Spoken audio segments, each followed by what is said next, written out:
Um milionário ergue a xícara de café quando, do nada, uma menina de rua surge e grita: "Tio, não bebe, ela colocou algo aí." A cafeteria inteira congela. Ele troca discretamente as xícaras. Minutos depois, o que acontece choca a todos. Inscreva-se em nosso canal para não perder mais histórias emocionantes como esta e deixe o seu curtir no vídeo para continuar assistindo. O silêncio elegante da cafeteria foi rasgado por um grito. "Tio, ela colocou algo no seu café." Todos os olhares se voltaram. Uma menina de não mais que 7 anos, magra, suja, com os cabelos colados à testa pelo suor e poeira, apontava com os dedos trêmulos para uma das mesas centrais. Nela, o empresário Renato Mendes, vestindo terno azul marinho, sob medida, encarava a criança como se tivesse sido atingido por uma pedra. Ao seu lado, Lorena Duarte, sua namorada, ou talvez algo além disso, gelou, mas disfarçou com um sorriso falso. "Quem é essa?" Lorena perguntou, ajeitando a bolsa sobre o colo com sutileza estudada. Renato permaneceu mudo por 2 segundos eternos. O garçom avançou para tirar a menina dali, mas ela se esquivou, correndo para o lado da mesa. "Tio, não bebe esse café. Ela pôs um pozinho quando você foi ao banheiro, eu vi." Lorena riu com desprezo. "É claro que não, Renato. Essa menina está delirando. Provavelmente é drogada. Olha a aparência dela." Mas havia algo no olhar da criança que não era delírio. Era urgência crua, medo real. Renato respirou fundo. O cheiro do expresso ainda quente subia da xícara. Seu olhar foi até a bebida. Depois para a mão de Lorena, que tremia levemente. Ele não disse nada, apenas trocou as xícaras de lugar com um gesto casual, como se estivesse brincando. "Pronto," ele disse, encarando Lorena. "Bebe o seu então, amor." A expressão dela congelou por um microsegundo. Aquilo não passou despercebido. Um resquício de hesitação. Depois ela sorriu novamente. "Claro." Lorena levou a xícara à boca. A menina chorava agora, encolhida atrás da poltrona. Renato a observava. O café desceu pela garganta de Lorena. 10 segundos. 30. 1 minuto. De repente, ela empalideceu. As pupilas dilataram. A mão bateu na borda da mesa. "Lorena?" Renato se inclinou.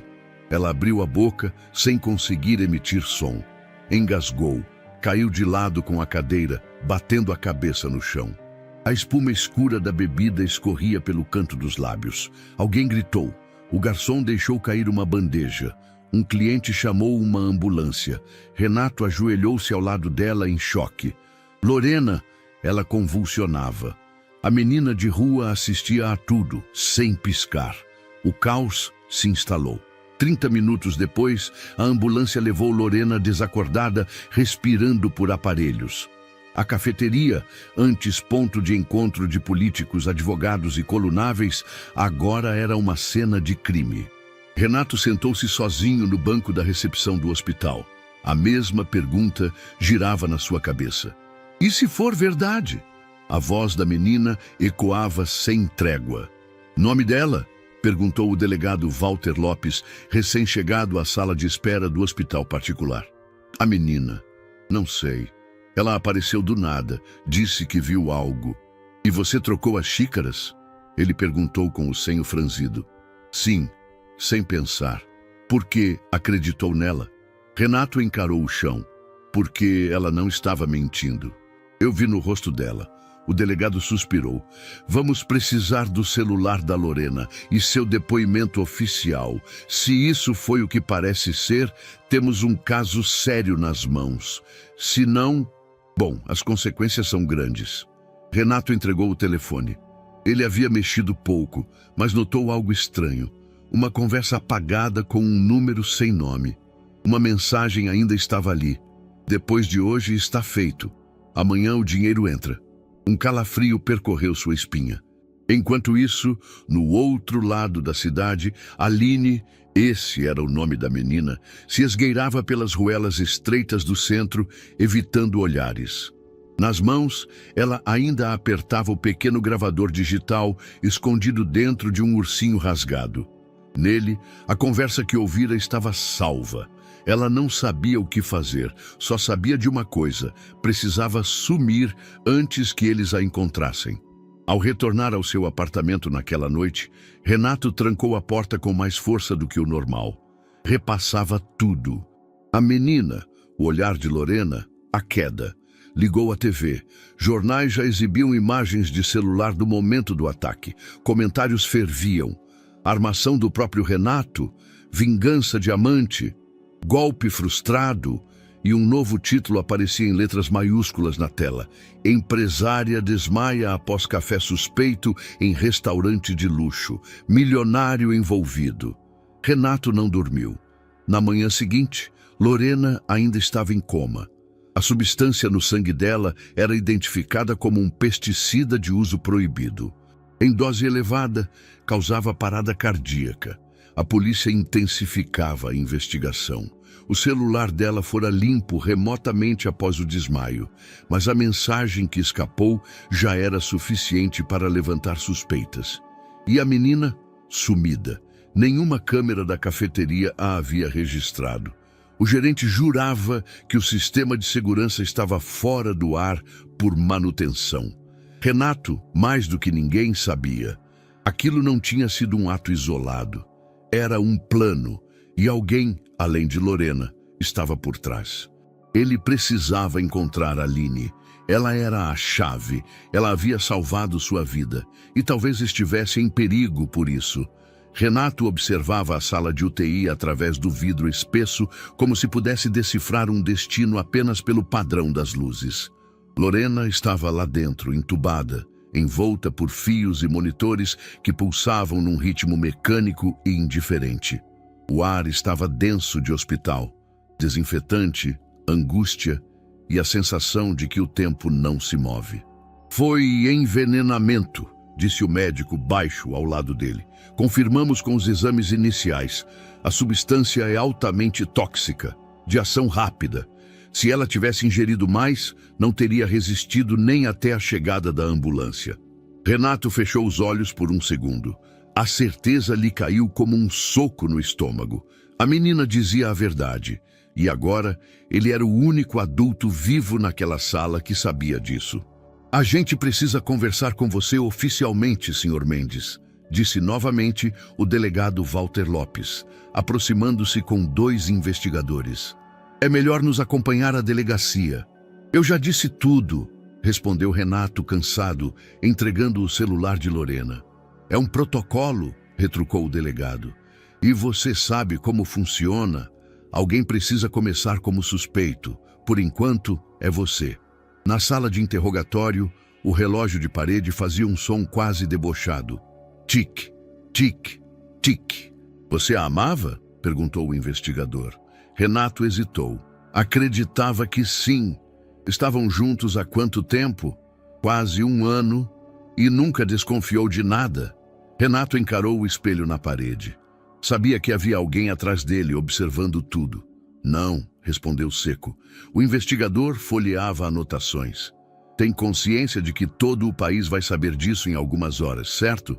Já sabem, murmurou Renato. Estou em todos os jornais agora. Do tipo que gostam: rico, escândalo, veneno.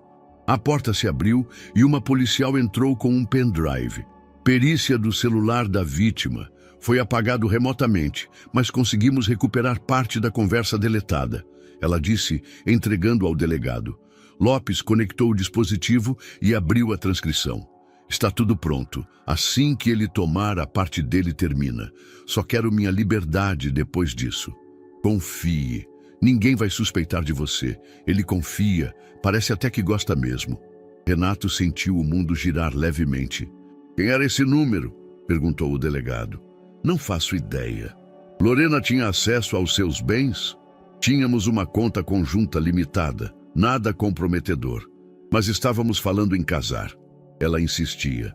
O investigador o observou longamente. E você ia mesmo? Renato não respondeu.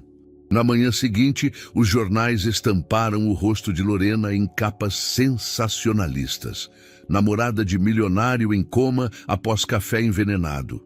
Renato Mendes, herói ou criminoso? Quem é a menina que interrompeu o crime?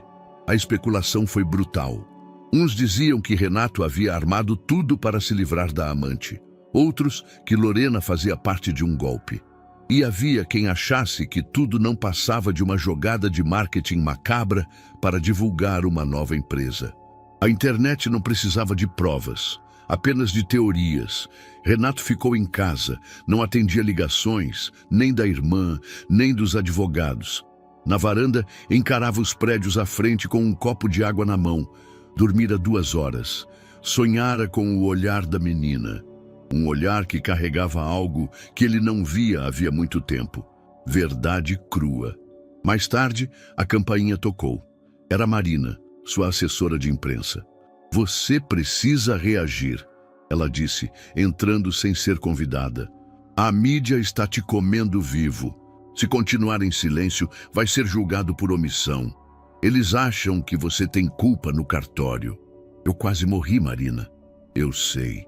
Mas o mundo não quer verdades, quer narrativas. Precisamos contar a sua. Ou vão contar por você. Acha que eu devia me defender em rede nacional? Acho que devia mostrar que não tem medo, que está tão chocado quanto todos, que quer justiça e mais, que está procurando a menina. Isso tem força emocional. Ela é a peça-chave. Onde está? Renato respirou fundo. Ah, não sei. E isso é o que mais me assusta. No fim do dia, o hospital informou que Lorena permanecia em coma induzido. O quadro era grave, nenhuma atividade neurológica significativa até o momento. Renato desligou o telefone e encarou a tela preta da TV desligada.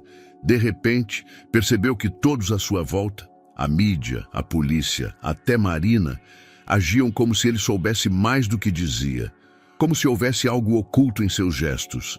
A dúvida contaminava tudo. Ele repassava cada conversa com Lorena, cada gesto dela nas últimas semanas. Pequenas coisas começaram a surgir, perguntas sobre sua herança, interesse súbito nos bens, aquele amigo empresário que surgira do nada. E havia a menina, como ela soubera, porque estava ali justamente naquele momento. Renato se levantou abruptamente. Precisava fazer o que a polícia não estava fazendo com urgência, encontrar a única pessoa que podia confirmar sua versão. A única que havia arriscado a vida para salvá-lo. Renato voltou à cafeteria 2 dias depois do incidente. O local estava fechado, mas o letreiro ainda reluzia, como se nada tivesse acontecido. A fachada de vidro havia sido coberta por folhas de papel pardo e um aviso discreto dizia "em manutenção". Ele parou o carro em frente, desligou o motor e ficou dentro por alguns minutos, observando. O que mais o incomodava não era o silêncio. Era a ausência da menina, de respostas, da lógica. Pegou o celular e discou para o delegado Walter Lopes. Você conseguiu acesso às câmeras da cafeteria? Perguntou direto. Infelizmente não. De acordo com o gerente, o sistema estava desativado para manutenção no dia do incidente. Coincidência infeliz. Renato ficou em silêncio por um momento. Coincidência demais. Estamos investigando, Sr. Mendes, mas você sabe como essas coisas funcionam. Eles têm advogados, protocolos. O gerente já depôs. Disse que a menina era uma invasora, que não a viu entrando. A equipe também diz não tê-la notado. Mentira, disse Renato seco. Ela correu até minha mesa, gritou, tocou no meu braço. Todo mundo viu. Sim, mas, oficialmente, ela não existe. Não foi registrada por nenhuma câmera da rua. Ninguém sabe de onde veio, ninguém sabe para onde foi. E vocês não têm interesse em achá-la? Temos sim. Mas honestamente, com o que temos até agora, parece que a menina pode ter sido plantada. Renato sentiu o sangue ferver.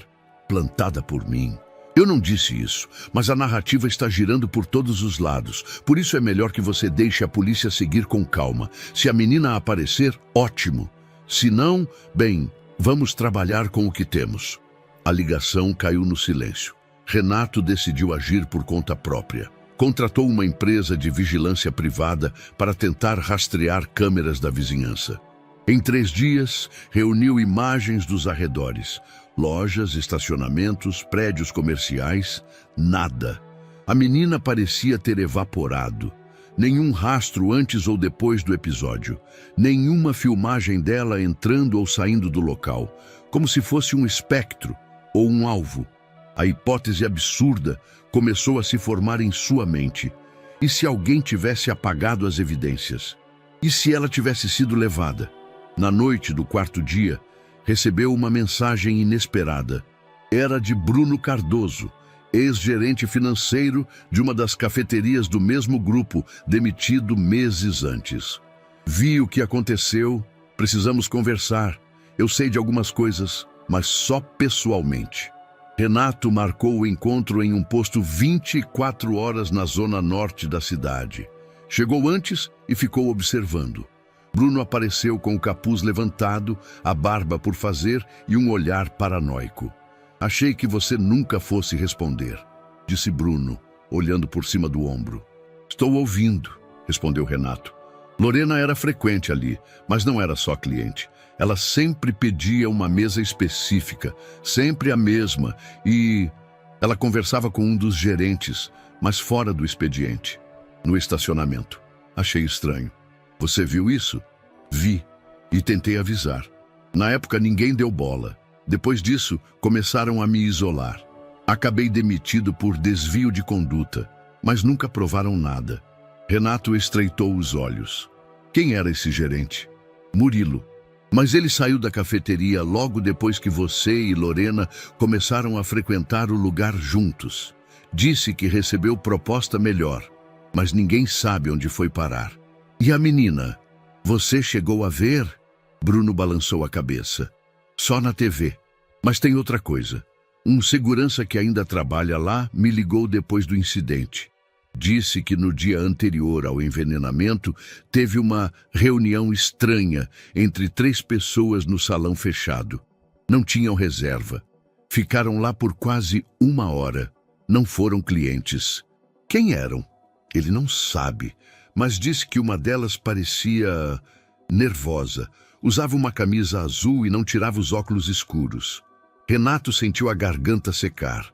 Não era muito, mas era algo. De volta ao apartamento, a pressão aumentava. A mídia tinha esfriado um pouco, mas os comentários ainda fervilhavam. Cada nova postagem nas redes era uma enxurrada de teorias. Renato revisava obsessivamente as imagens, as anotações, as datas. Criava um mapa mental de movimentações estranhas, cruzava horários de Lorena, os dias em que ela se ausentava. Começava a entender que tudo aquilo não era sobre ciúmes ou paixão doentia. Era algo maior, algo planejado. E a menina era uma testemunha que desaparecera por conveniência ou por força. Renato sabia o que tinha que fazer. Voltar ao lugar onde tudo começou. Voltar àquela mesa. O velório de Lorena Duarte foi fechado à imprensa. Mas a imprensa não precisava de convite para entrar em lugares onde a dor rende manchetes. 2 imagens dominavam os noticiários. A de Lorena, sorrindo em uma viagem à Toscana com Renato, tirada meses antes. E a do mesmo Renato, em silêncio, saindo da delegacia com o olhar estilhaçado. As fotos eram postas lado a lado, sob títulos venenosos. Amor ou emboscada? Quem era Lorena Duarte, vítima ou cúmplice? O empresário que troca de xícaras e troca de versões. O país estava hipnotizado e dividido. Nos programas da tarde, o rosto de Renato era discutido como um símbolo. Ele parece frio demais. Ou então está em choque. Isso pode acontecer. Homem rico sempre escapa, não é mesmo? Mas foi ela quem bebeu o café. Como ele seria o culpado? Nos fóruns online, os debates eram ainda mais ácidos. Havia teorias para todos os gostos. Conspiração corporativa, triangulação amorosa, pacto entre milionários, armação para publicidade. E o sumiço da menina só alimentava as chamas. Renato desligou a televisão. Sentia-se preso num teatro de horrores onde ninguém o ouvia. Ou pior, todos ouviam apenas o que queriam. Naquela mesma noite, Marina, a assessora, entrou no apartamento com um jornal dobrado e um aviso urgente. Você precisa responder, ou isso vai te engolir. Responder o quê? Eles criaram uma novela. Estou apenas assistindo. Então mude de canal, ela rebateu. Faça sua própria narrativa. Apresente provas. Mostre quem é você. Ou o público vai decidir que tipo de vilão prefere acreditar. Renato não respondeu de imediato. Em vez disso, olhou para uma foto antiga em sua estante. Ele e os pais, em um chalé, no interior de Minas. Pessoas que haviam sumido antes da fama, da fortuna, do fardo. Preciso de alguém que vá onde a polícia não vai, ele disse por fim. Um detetive particular. Marina ergueu as sobrancelhas. Já tenho um nome. Confiável, discreto e caro. Mas você pode pagar. 2 dias depois, Renato se encontrou com Cássio Viana, investigador aposentado da Polícia Civil, agora detetive particular de alto perfil. Homem seco, com voz baixa e olhar de quem lê o ambiente antes mesmo de cumprimentar. Veio com um fichário em couro e uma caneta esferográfica das antigas. Li tudo o que saiu sobre o caso, disse Cássio sem rodeios. Mas quero ouvir da sua boca. Renato contou, desde o grito da menina até o sumiço dela. As mensagens no celular, as negativas da polícia, os boatos, a perseguição online. Cássio anotava, mas principalmente observava. Você tem certeza de que ela não era parte do plano? Ela me salvou. Eu não saberia disso se não tivesse trocado as xícaras. Ela não tinha motivo para mentir. E o medo no rosto dela era real. Medo de você? Não, medo de algo maior. Cássio fechou o caderno. Vou precisar de acesso total a tudo. Pessoas próximas de Lorena, sua rotina nos dias anteriores, registros do restaurante, vizinhança, contatos profissionais. E preciso saber o que você não contou à polícia. Não escondi nada. O detetive encarou-o longamente. Espero que continue assim, porque se há mais alguém envolvido, essa menina corre perigo. Na manhã seguinte, a notícia chegou por telefone. Lorena não resistiu. As complicações causadas pela substância foram graves.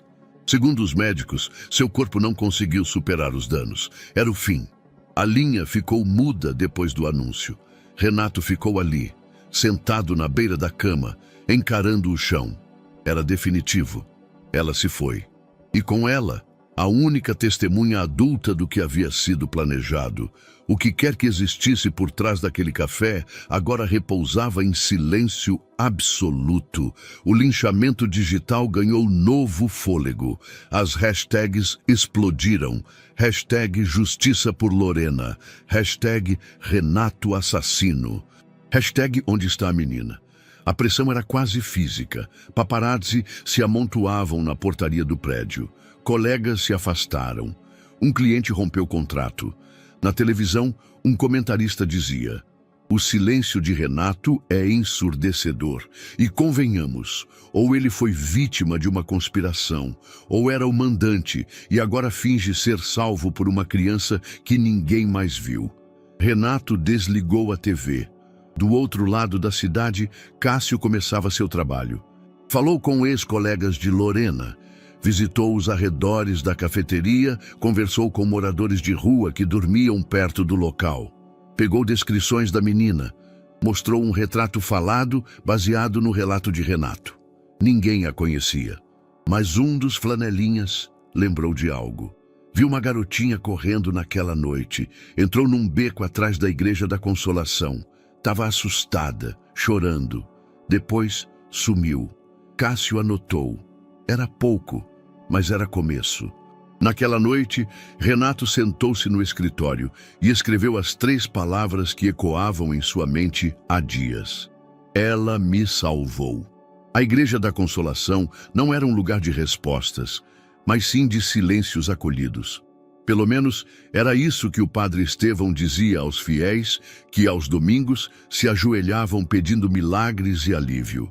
Mas naquela terça-feira, quem entrou por aquela porta não buscava salvação. Buscava uma menina. Cássio Viana se apresentou com sua calma habitual. Credenciais dobradas no bolso, passos medidos entre os bancos vazios. O padre o recebeu com certo receio, mas sem surpresas. A polícia já esteve aqui.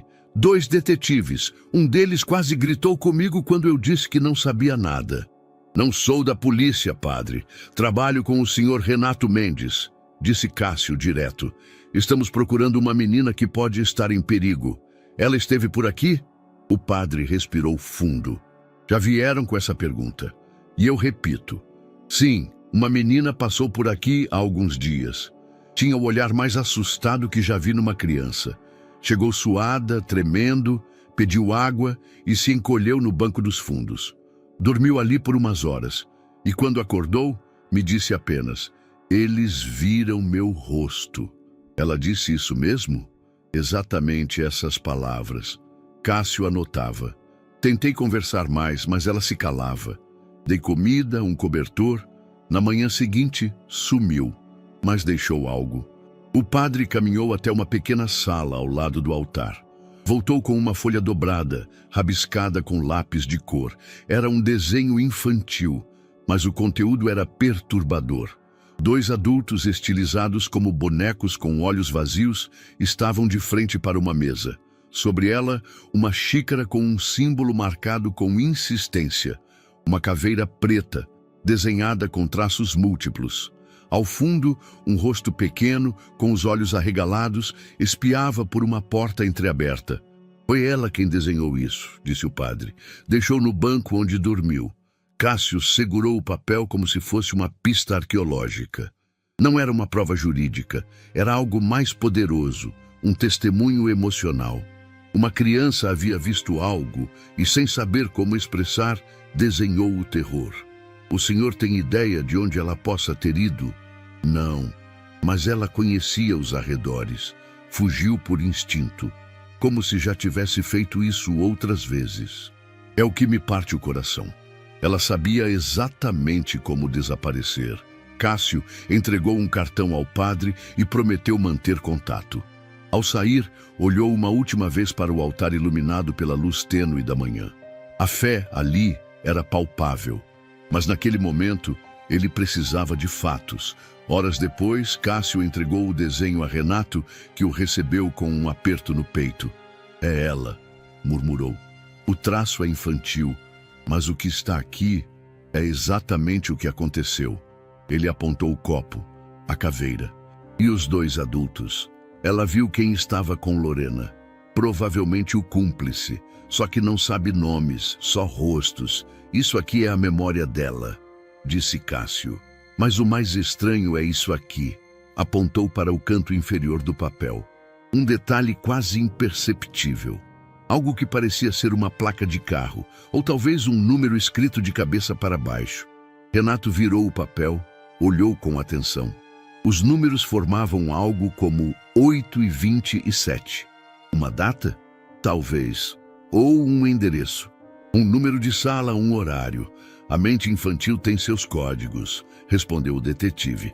Mas não é coincidência.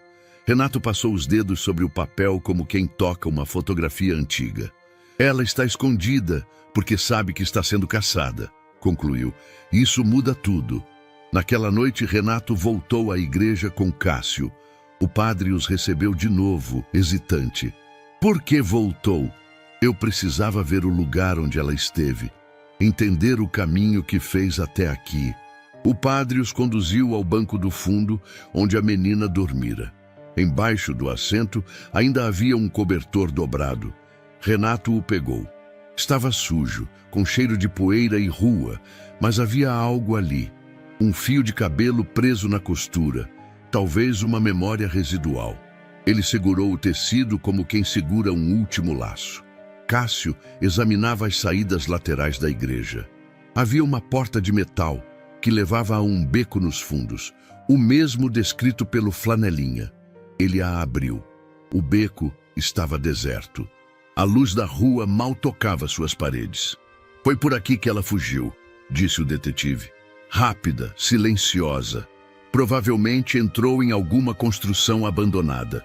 Ou, se embrenhou no fluxo da cidade. Renato olhou para a rua. Os carros passavam, indiferentes. Pessoas com sacolas, trabalhadores com fones de ouvido, jovens com celulares. Ninguém olhava para o chão. Ninguém notava uma criança sozinha. Ela virou invisível de novo. Murmurou. De volta ao carro, Cássio abriu o porta-luvas e tirou uma pasta onde começava a organizar as informações do caso. Anotou no canto superior da folha: desenho, caveira, olhos vazios, medo. Isso não é só uma tentativa de envenenamento, ele disse pensativo. É mais elaborado do que parece. Essa menina viu algo maior, maior do que ela entende, e por isso corre, e por isso precisam silenciá-la, completou Renato. Exatamente. Eles ficaram em silêncio. A cidade lá fora continuava seu ritmo, mas agora havia algo diferente, algo que os dois sabiam, mas não conseguiam dizer em voz alta. Havia algo mais sombrio por trás daquilo, muito mais. Chovia fino naquela madrugada, a cidade lavada por um silêncio frio. A rua lateral da igreja, onde a menina havia desaparecido dias antes, estava vazia, exceto por um saco plástico preso a uma grade e o eco de passos apressados vindo do lado oposto da calçada. Cássio e Renato estavam no carro, estacionado a 2 quarteirões dali, observando. Era a 4ª noite que faziam ronda na região, quase desistindo, quase se convencendo de que ela já havia deixado aquele ponto da cidade.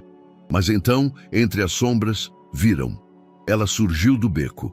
Um vulto pequeno, encolhido, segurando algo junto ao peito. Caminhava com cautela, olhando para os lados a cada passo. Quando passou sob a luz do poste, o rosto infantil se revelou, sujo, os cabelos presos em um nó improvisado, e os olhos grandes demais para aquele corpo pequeno. Renato prendeu a respiração. É ela, sussurrou. Cássio abriu a porta com cuidado. Fique no carro. Se ela se assustar, pode fugir de novo. Renato não conseguiu obedecer. Quando viu Cássio dar 2 passos em direção à menina, desceu também, devagar, as mãos visíveis. A menina congelou. Aline! Cássio chamou suavemente. Ela se virou como um animal acuado. Não respondeu. Renato deu um passo adiante, mantendo a voz baixa. Sou eu, Renato. Você me salvou, lembra? Ela recuou um passo. Não encosta. Não vou encostar, prometo. Só quero agradecer. Você me ajudou naquele dia. Aquele café... Ela abaixou os olhos. O corpo tremia. Tentei correr, mas eles estão por aí. Ninguém vai te machucar, disse Cássio, se aproximando devagar. Eu sou investigador. Tô aqui só para garantir que você esteja segura. Ela olhou dos dois para o beco, depois de novo para Renato. Vocês vão me levar? Não, respondeu Renato firme. Só queremos entender o que aconteceu e proteger você. É só isso. A menina hesitou mais alguns segundos, então soltou um suspiro nervoso. Seu olhar pousou sobre Renato. Ela parecia avaliar algo mais profundo do que palavras. Meu nome é Aline, disse enfim, baixinho. Renato sentiu um nó na garganta. Aquela criança tinha carregado um fardo grande demais para a idade.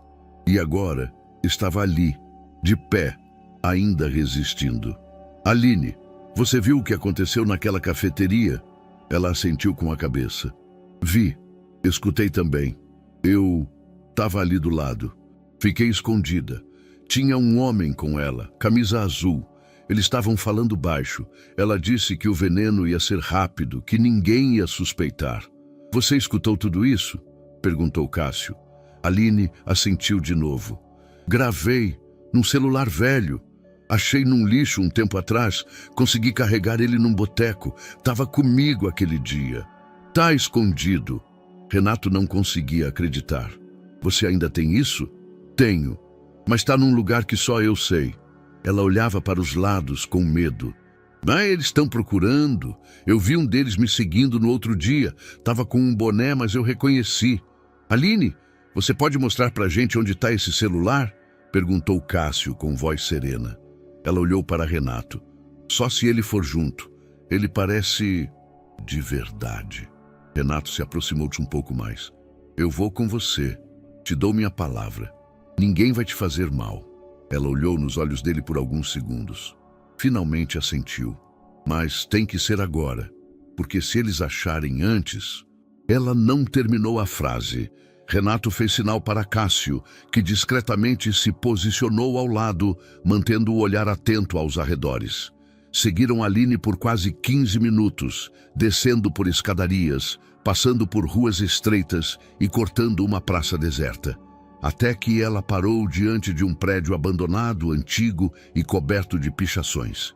Subiu por uma lateral, entrou por uma janela quebrada no térreo e sumiu na escuridão. Renato hesitou. Ela está segura? Ela sabe se esconder melhor do que nós sabemos procurar, respondeu Cássio. 2 minutos depois, Aline voltou. Nas mãos, um velho celular Samsung com a tela rachada. Estava embrulhado em um pano sujo, protegido como um tesouro. Tá aqui? Renato estendeu as mãos. Aline entregou. Eu apertei o botão de gravar quando vi os dois entrarem. Depois escondi no meu bolso. Eles não perceberam. Aí fiquei atrás da cortina. Cássio ligou o aparelho, que milagrosamente ainda tinha bateria. A pasta de gravações estava lá. Uma delas com data do dia do ocorrido. Ele apertou o play. As vozes eram abafadas, mas reconhecíveis. Uma feminina, nervosa, e uma masculina, mais fria. É só servir o café. Ele confia em você. Não precisa exagerar. Ele tem que morrer, entendeu? Não é só sobre o dinheiro. Ele sabe demais. E se a menina voltar? Ela não vai. Vai sumir como sempre. Renato e Cássio se entreolharam. Aquilo era mais do que qualquer especulação. Aline, o que você ouviu pode mudar tudo, disse Cássio com seriedade. Mas você corre risco. A gente precisa te proteger agora. Eu não quero voltar para abrigo, ela murmurou. Não vai, disse Renato ajoelhando-se. Se depender de mim, você não vai voltar para lugar nenhum que te machuque. Ela pareceu acreditar. Tá bom, eu vou com vocês. Saíram do prédio pelo mesmo caminho. O céu começava a clarear. O dia prometia mais perguntas do que respostas. Mas Renato, pela primeira vez desde o incidente, sentia que estava pisando em solo firme. Tinha um nome, tinha uma testemunha, tinha uma gravação. E mais importante que tudo, tinha alguém para proteger. O silêncio no apartamento era pesado. Renato, Aline e Cássio estavam reunidos ao redor de uma mesa de madeira escura. O celular velho estava sobre a superfície como um artefato sagrado e perigoso. A tela rachada exibia o player de áudio pausado na gravação com pouco mais de 3 minutos. Cássio ligou um gravador digital profissional, transferindo o arquivo. Enquanto os dados carregavam, Aline mordia a manga do casaco, os olhos arregalados. Renato pousou uma mão sobre a dela. Ela não se afastou. Pronto, disse Cássio. Agora ouviremos com atenção. Se essa gravação for o que parece ser, temos um divisor de águas. Ele apertou o play. As vozes surgiram, abafadas no início. Barulho de talheres, música ambiente distante, depois o tom nervoso de Lorena. Você não entende, ele é mais esperto do que parece. Se sentir cheiro de traição, tudo vai por água abaixo.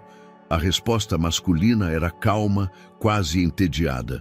Por isso o veneno, silencioso, rápido, sem marcas. Você só precisa manter o teatro. Renato olhava fixamente para o aparelho. O ar no cômodo parecia ter parado. E a herança? Tem certeza de que ele não tem parente? O advogado confirmou. Se ele morrer, você herda tudo como no contrato conjugal. Ele te ama, é perfeito. E se aquela menina aparecer de novo?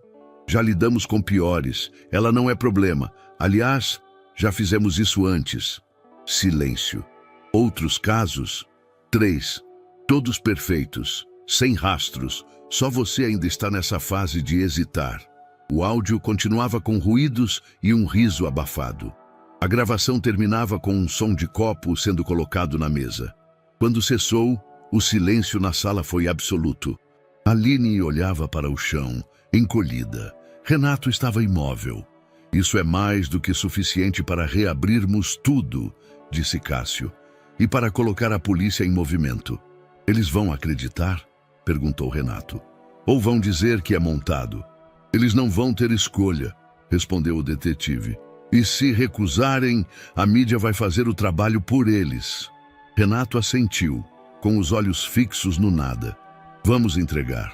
Na manhã seguinte, Cássio marcou encontro com o delegado Walter Lopes em uma sala reservada do 4º distrito.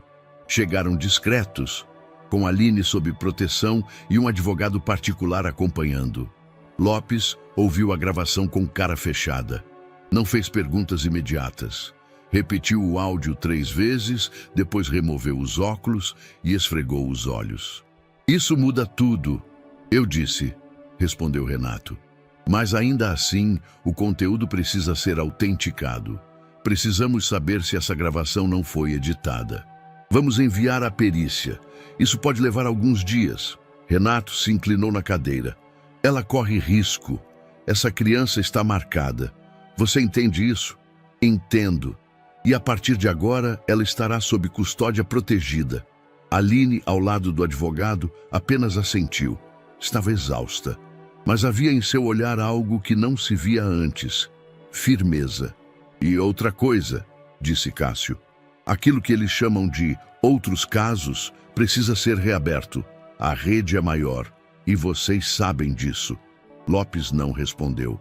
Apenas fez um gesto com a cabeça, chamando 2 agentes que aguardavam do lado de fora. Eles levaram a gravação para início imediato da análise. Na tarde do mesmo dia, a notícia vazou. Não oficialmente, mas como tudo no Brasil, por um sussurro bem posicionado e um print de WhatsApp. Sites de notícia começaram a publicar manchetes do tipo: áudio compromete falecida Lorena Duarte em conspiração contra Renato Mendes. Gravação sugere crimes em série envolvendo milionários sem herdeiros. Testemunha infantil entrega material explosivo à polícia. A tag gravação bomba se espalhou.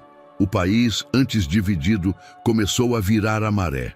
As redes sociais, que antes vomitavam acusações, agora se enchiam de dúvidas.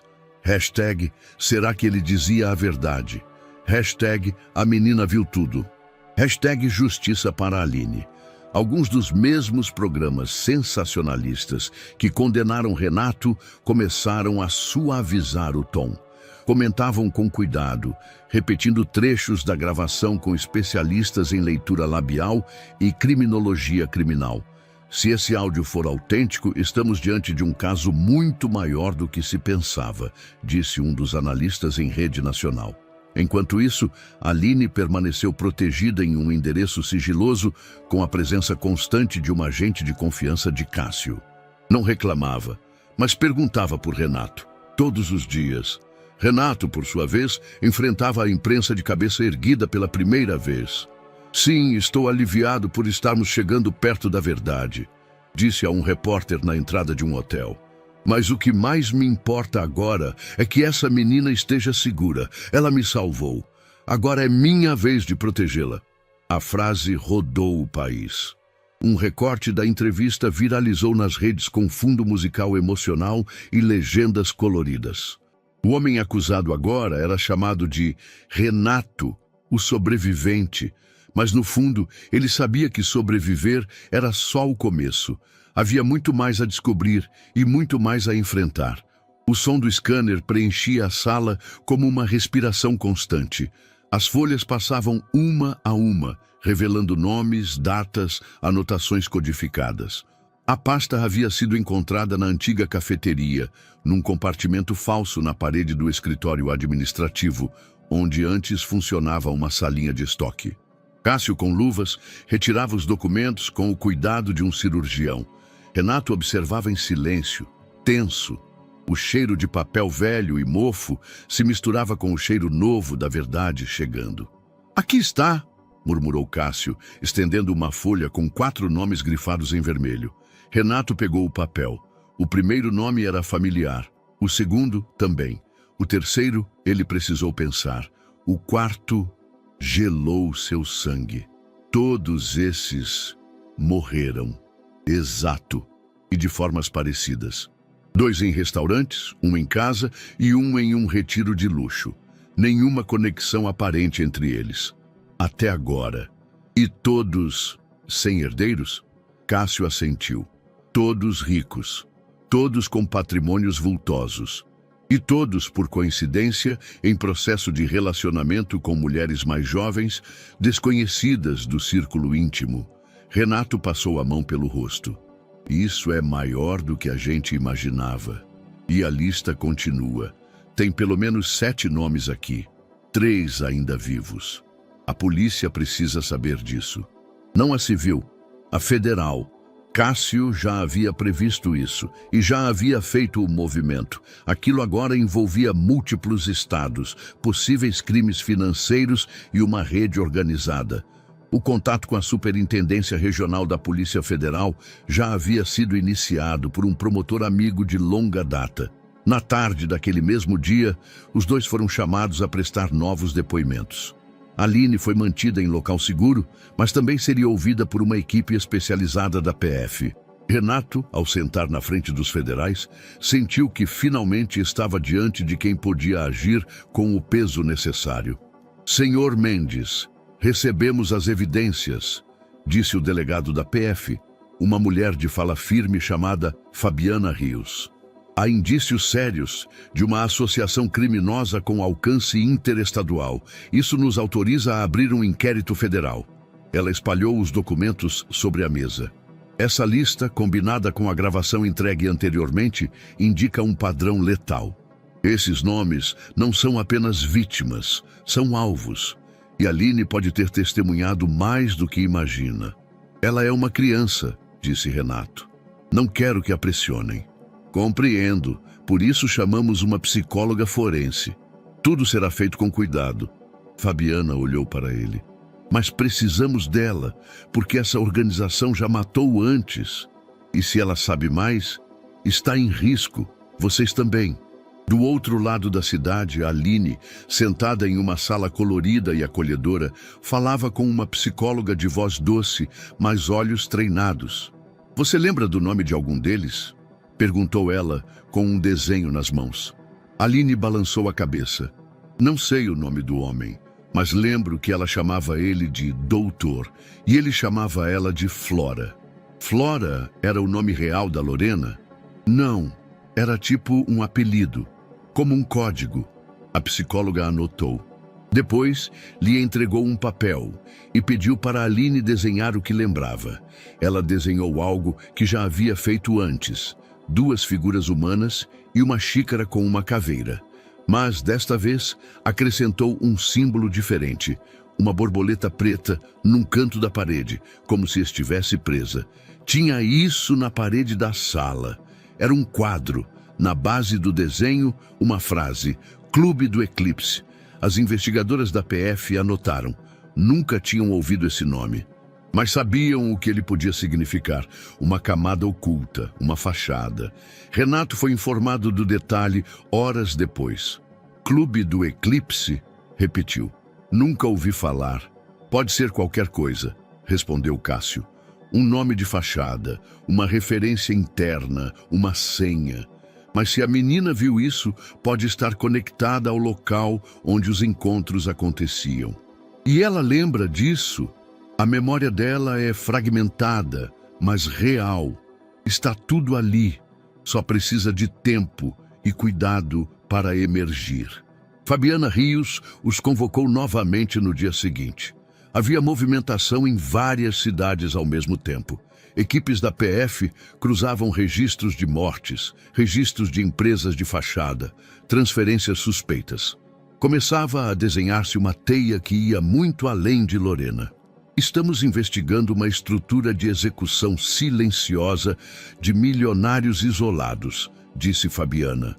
Pessoas que somem dos noticiários com enterros discretos e fortunas transferidas para herdeiras recentes. É um modelo, e Aline viu esse modelo acontecer. Ela olhou para Renato. A partir de agora, ela estará sob escolta permanente. E os nomes vivos da lista já foram notificados. Estão sob vigilância. Se essa rede ainda está ativa, ela vai reagir. E rápido. Renato saiu daquela reunião com uma mistura de medo e alívio. O monstro tinha nome e agora estava sendo caçado. Mas, acima de tudo, sentia uma responsabilidade que nunca pedira: proteger Aline, não apenas como testemunha, mas como alguém que, sem querer, se tornara a peça mais importante de uma investigação nacional. E mais que isso, uma menina que havia rompido o ciclo invisível de silêncio. O silêncio dentro do apartamento de Renato naquela madrugada não era de paz, era de emboscada. Ele acordou com um estalo seco vindo da cozinha. Sentou-se na cama num segundo, os olhos abrindo no escuro. Ao lado, Aline dormia encolhida, com uma camiseta dele que parecia um vestido. Desde que aceitara ficar sob sua guarda, não queria dormir sozinha. O som veio de novo. Uma porta de armário, muito sutil, mas real. Renato se levantou em silêncio absoluto, pés descalços sobre o piso gelado. Pegou o celular e ativou o modo lanterna sem emitir luz diretamente. A respiração estava presa na garganta. Foi até a cozinha. Nada. Mas o armário sob a pia estava aberto. E então viu. A janela lateral, que sempre mantinha trancada, estava entreaberta. Pegadas úmidas no chão de madeira. Uma delas com formato borrado, como se estivesse descalço ou com meias. Alguém estivera ali, poucos minutos antes. Talvez ainda estivesse. Voltou ao quarto, trancou a porta, ligou para Cássio. Tentei entrar em contato com a escolta da PF, mas parece que eles estão a 3 quarteirões, sussurrou. Tem alguém aqui? Cássio respondeu de imediato. Tranca tudo, fica com ela, eu tô a caminho. Renato olhou para Aline. Ela dormia profundamente, sem saber que o mundo à sua volta estava prestes a quebrar de novo. Naquela manhã, após a vistoria policial, o veredito foi claro. Houve arrombamento sutil. Nenhum roubo. Nada fora do lugar, exceto o armário aberto. Era um aviso. Uma mensagem. Não estavam seguros. Cássio confirmou o que Renato já intuía. Vazaram a informação. Alguém dentro do próprio sistema falou. Agora eles sabem que Aline está com você. Horas depois, a suspeita se confirmou. Um site sensacionalista publicou uma matéria com o título A menina que expôs o caso está escondida com Renato Mendes. A foto mostrava Aline entrando num carro, de rosto parcialmente visível. A legenda era um convite ao caos. Os comentários explodiram. Hashtag onde está a menina virou hashtag tirem a menina de Renato. Hashtag protetor ou manipulador. Hashtag justiça invertida. Aline viu tudo do sofá. Não disse nada, mas desligou o celular novo que Renato havia lhe dado. Ele entendeu o gesto. Naquela noite, não dormiram. No dia seguinte, Cássio organizou a mudança. Um imóvel alugado por terceiros em nome de um CPF frio que usava para investigações mais sensíveis. Um apartamento simples, fora do circuito de luxo. Bairro tranquilo, prédio antigo, poucos vizinhos. Renato e Aline chegaram à noite carregando apenas 2 mochilas. Ela ficou surpresa ao ver que o local tinha um quarto só para ela. Posso dormir sozinha? Só se quiser, respondeu ele. Ela pensou por um momento. Não quero tentar. Renato assentiu. Ela fechou a porta do quarto e ele ouviu o barulho de uma cadeira sendo arrastada até a porta por dentro. Uma trava improvisada. Ele respeitou. Com os dias, uma rotina se formou. Café simples pela manhã. Cadernos com desenhos espalhados pela mesa. Jornais sendo evitados. Televisão, só desenhos animados. Aline lia livros infantis, desenhava muito, mas falava pouco. Quando falava, suas palavras vinham carregadas de mais maturidade do que deveriam. Uma tarde, Renato a encontrou lavando a própria roupa na pia. Eu posso fazer isso por você, disse. Ela respondeu com naturalidade brutal. Eu fazia nos abrigos, senão me batiam por deixar sujo. Renato se calou. A linha entre carinho e trauma era fina demais. Aqui ninguém vai te bater. Ela olhou para ele com um traço de dúvida. Nem se eu derrubar alguma coisa, nem se você quebrar tudo. Naquela noite, ela deixou a porta do quarto entreaberta, sem cadeiras, sem medo. Mesmo escondidos, os passos da investigação não paravam. Cássio trazia atualizações. A Polícia Federal havia conseguido mandados de busca e estava avançando sobre empresas ligadas a Lorena e seus sócios. Mas o tempo era cruel. Eles sabiam que quanto mais a verdade se aproximava, mais perigosa se tornava. Cássio deixou claro: Renato, você precisa entender. Vocês dois não são só alvos, vocês são obstáculos. E obstáculos são removidos. Renato não recuou. Se alguém aparecer, eu protejo ela com a minha vida. Esse é o problema, respondeu Cássio. É exatamente isso que eles contam que você faça, que reaja, que se exponha. E então você cai. Renato pensou em Aline, no jeito como ela passava o dedo sobre os desenhos, como se tocasse feridas, no medo que carregava nos ombros pequenos. Ela é só uma criança, justamente. E é por isso que vocês precisam sobreviver, porque crianças como ela não duram muito tempo lá fora sozinhas. Na terceira semana, Aline pediu para cozinhar. Eu aprendi no abrigo, com uma moça que fugiu depois. Ela dizia que o mundo não vai te dar comida, então é bom saber fazer. Renato a deixou preparar arroz. Queimou um pouco, mas ela sorriu mesmo assim. Eu nunca tive alguém para fazer isso junto, disse. Nem eu, respondeu ele. Naquela noite, ela encostou a cabeça no ombro dele durante o filme. Renato não se moveu. A guerra do lado de fora ainda estava viva. Mas dentro daquele apartamento escondido por alguns minutos, houve paz. As imagens do circuito interno da cafeteria finalmente foram liberadas pela perícia da Polícia Federal. O que antes era considerado sistema fora do ar, revelou fragmentos recuperados de um backup parcial encontrado no servidor de uma empresa terceirizada de segurança. Foi um erro técnico do próprio esquema, um erro raro, mas decisivo.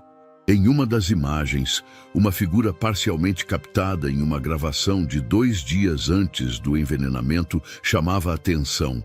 Um homem de estatura mediana, pele clara, barba por fazer e uma camisa azul de linho, levemente amarrotada.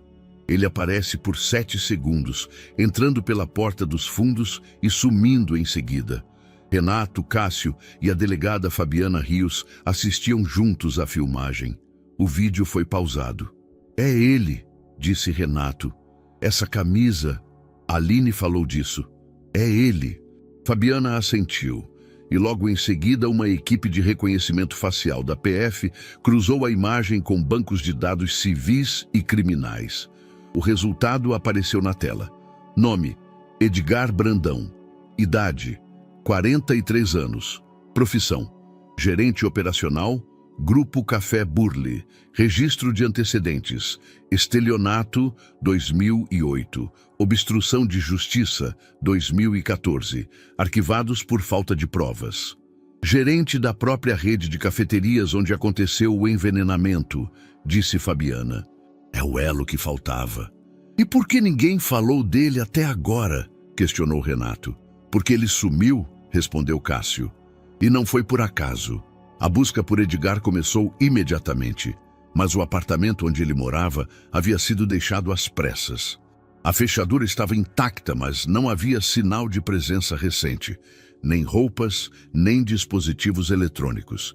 Apenas uma nota rasgada sobre a mesa com um nome de escritório rabiscado à mão. Campos, Vilela e Montenegro. Cássio pesquisou o nome.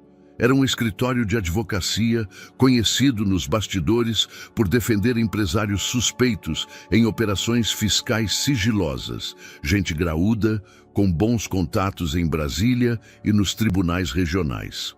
Esse cara não é um lobo solitário, disse o detetive mostrando a tela do notebook a Renato. Ele tem proteção. Quer dizer que advogados de elite estão acobertando um gerente de cafeteria? Advogados de elite não acobertam qualquer um, só quem tem algo grande nas mãos. Renato cruzou os braços. O pensamento incomodava. Então, ele era mais do que cúmplice. Pode ter sido articulador, ou o elo entre Lorena e os financiadores, a parte operacional, a engrenagem que não podia falhar. Fabiana apareceu na sala com uma pasta em mãos. Temos mais. Ela abriu, mostrando prints de registros de visitas do mesmo Edgar Brandão a 3 empresas diferentes nos últimos 6 meses. 2 delas estavam ligadas a grupos de investimentos com histórico de aquisições suspeitas. A terceira era uma associação civil recém-criada, com CNPJ ativo, mas sem atividade econômica visível. Ele transitava entre o comercial e o informal com naturalidade, explicou Fabiana. E isso é típico de operadores. Você acha que ele fugiu ou foi calado? Perguntou Renato. Ainda não sabemos, mas o rastro dele está sendo limpo com eficiência. Isso diz muito sobre quem está por trás. Cássio e Renato foram até uma das sedes do grupo de investimento visitado por Edgar. Usando um pretexto de negócios, Renato solicitou uma reunião com um dos diretores da empresa. A conversa foi breve e fria. Edgar Brandão? Nunca ouvimos esse nome por aqui, disse o executivo sem pestanejar. Tem certeza? Ele esteve registrado como visitante. Entrou na sede no dia 15 de março, sala de reuniões 2B. O executivo forçou um sorriso. Não temos registro disso. Pode ter sido um homônimo. Cássio fez anotações silenciosamente. De volta ao carro, comentou. Eles estão em modo de contenção, e isso confirma tudo. Quando gente desse nível nega algo tão facilmente comprovável, é porque tem muito a perder. Enquanto isso, Aline permanecia no apartamento seguro com uma escolta discreta, lia livros em silêncio, assistia a filmes e perguntava pouco. Mas na noite em que Renato voltou da visita à empresa, ela puxou o assunto durante o jantar. O homem da camisa azul... Ele era o chefe? Renato olhou para ela com cautela. A gente ainda não sabe, mas parece que era alguém importante. Eu lembro que ele falava pouco, mas quando falava ela escutava. A Lorena. Ela tinha medo dele. Por que acha isso? Porque a voz dela mudava, ficava apertada, igual quando a diretora do abrigo gritava e a gente fingia que estava dormindo. Renato assentiu. Aquilo dizia mais do que qualquer laudo. Nos dias seguintes, as investigações sobre Edgar continuaram, mas os rastros estavam se apagando rápido. Uma denúncia anônima levou a PF até uma chácara em Atibaia, onde supostamente ele estaria escondido. Mas ao chegar, encontraram o lugar vazio, com marcas recentes de pneus e restos de refeições frescas. Ele havia saído horas antes. Na parede da casa, um papel rasgado estava grudado com fita. Numa caligrafia tremida, lia-se: ela não devia ter voltado. O recado era claro. A caçada havia mudado de direção. A tela do notebook exibia uma planilha extensa, mas o que mais assustava não era a quantidade de linhas, era a precisão delas. Nomes, datas, valores aproximados, datas de falecimento, vínculos afetivos e, em alguns casos, anotações como relacionamento estável, sem parentes, confiança total. Era uma planilha de controle, como se fosse parte da contabilidade de uma empresa. Renato sentiu um nó no estômago. Isso é real? Murmurou. Cada célula aqui corresponde a um caso encerrado, disse Fabiana Rios, da Polícia Federal, enquanto exibia os documentos extraídos do notebook de um dos investigados preso em São Paulo. Foram cuidadosos, mas subestimaram o armazenamento automático em nuvem. Esqueceram de apagar o histórico da sincronização. Isso aqui é uma sequência de... Ela assentiu. Golpes direcionados, executados com base em alvos escolhidos por perfil emocional e patrimonial. Renato passou os olhos pelos nomes. Alguns ele reconhecia vagamente: empresários de eventos, médicos aposentados, um artista plástico conhecido por suas exposições no sul do país. Todos tinham algo em comum: Viviam sozinhos, tinham patrimônio significativo e, num dado momento, se envolviam com mulheres jovens, carismáticas e socialmente invisíveis. Eles criavam relacionamentos reais? Perguntou. Reais para a vítima, sim. Para elas, era um papel. Tudo cuidadosamente preparado. Primeiro vinha o afeto, depois a confiança e, por fim, uma tragédia súbita. Os relatos mostram que a maioria faleceu sem deixar testamento formal. E, em muitos casos, as companheiras herdaram automaticamente bens móveis, imóveis e até contas bancárias. Cássio se aproximou. E há algo pior. Ele abriu outra pasta. Fotografias de documentos, mensagens de celular e recibos bancários. Essas mulheres recebiam parte da herança, mas não ficavam com tudo.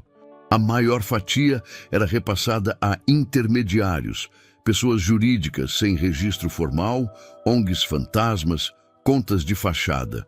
Lavagem? Claramente. Eles criaram um sistema de redistribuição de bens e vendiam o acesso. Um milionário solitário, sem herdeiros, virava oportunidade. O perfil dele era analisado, validado e entregue a alguém designado para seduzir, conquistar e depois sumir. Renato sentiu a garganta secar.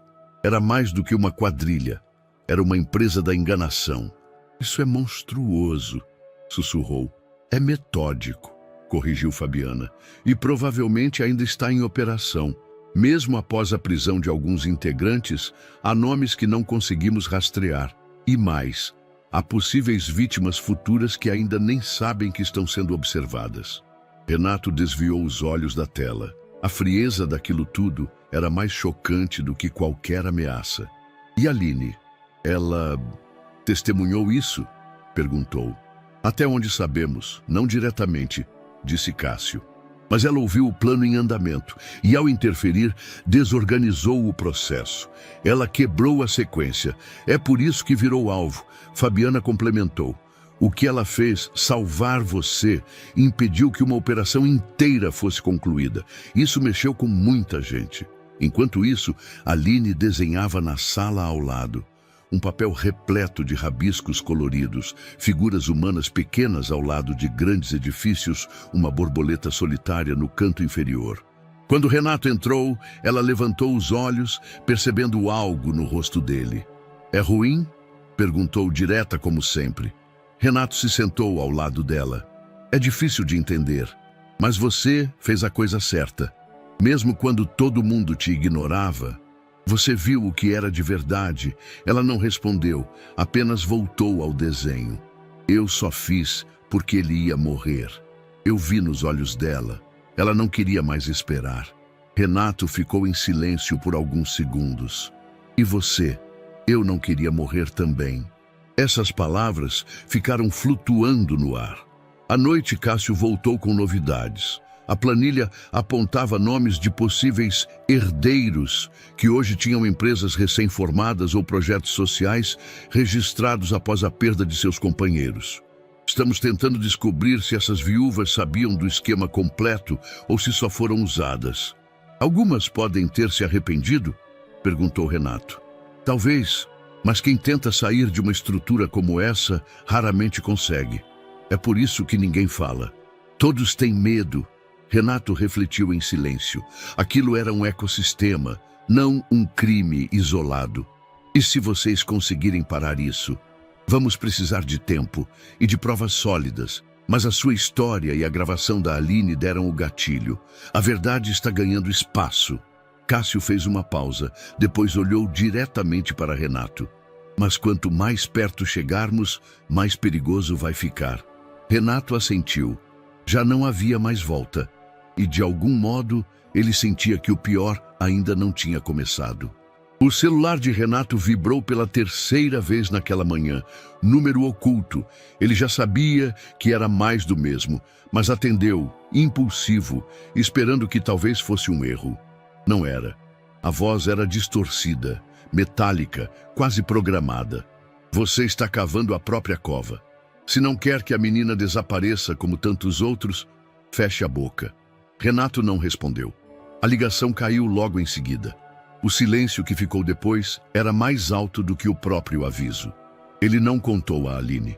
Ela ainda dormia.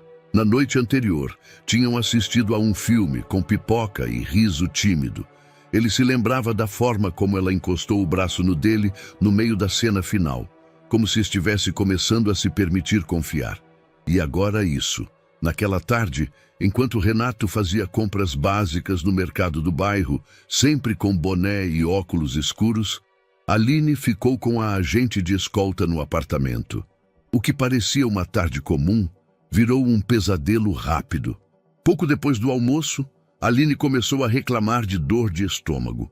Não era incomum, dadas as condições de saúde anteriores, mas dessa vez foi diferente. Ela ficou pálida, suava frio e se encolheu no sofá. A agente chamou Renato imediatamente. Ele largou o carrinho no meio do corredor e correu até em casa. O que aconteceu? Não sei. Comemos a mesma comida de sempre, respondeu a agente. Nada parecia fora do normal. Renato carregou Aline no colo até o carro. Foram direto para uma clínica particular, onde ele exigiu o atendimento imediato. Os exames não detectaram nenhuma substância grave, mas os sintomas foram reais. O médico diagnosticou uma possível reação a algum ingrediente contaminado ou alteração alimentar. Pode ser algo simples, como um tempero vencido, ou algo introduzido intencionalmente em pequena dose, mas não é possível afirmar sem uma análise mais específica, explicou o médico. Renato ficou calado, mas algo dentro dele gritava, não foi coincidência. Aline, já melhor, olhou para ele no banco do carro enquanto voltavam para casa. Foi por minha causa, né? Não, respondeu ele, tentando soar calmo. Não foi por sua causa, foi por causa deles. Mas você está segura, eu juro. Ao chegar, encontrou mais um envelope na portaria. Endereço digitado, sem remetente. Dentro, uma folha de papel impressa com poucas palavras. Última chance. Fale mais uma vez e ela sofre. Cássio chegou minutos depois. Leu o bilhete sem dizer nada, depois respirou fundo. Isso está saindo do controle. Está, concordou Renato. E por isso eu decidi. Não vou mais me esconder. Renato, chega, Cássio. Eles estão confiantes no anonimato, na invisibilidade. A única arma real que temos é a luz. É expor isso, mostrar os rostos, os nomes, os métodos. Se eles querem que eu me cale, então agora é que eu vou falar. Cássio não argumentou. Sabia que havia uma linha invisível que havia sido cruzada. A partir dali, a batalha deixava de ser silenciosa. Na manhã seguinte, Renato entrou ao vivo em um dos programas de maior audiência do país. A emissora, pressionada por semanas de polêmicas e reviravoltas, aceitou o convite de última hora com alarde. A apresentadora abriu a entrevista com uma pergunta direta. Renato, por que agora? Ele respirou fundo. Porque agora ficou claro que silêncio não me protege. Nem a mim, nem a Aline. E que quem está por trás de tudo isso não teme a justiça, mas teme a verdade. E é por isso que eu vim aqui. Ao longo de quase 20 minutos, Renato expôs o que sabia. A tentativa de envenenamento, a gravação, a lista de vítimas anteriores, as movimentações financeiras, os nomes das empresas investigadas. Falou com firmeza, não com fúria, mas com convicção.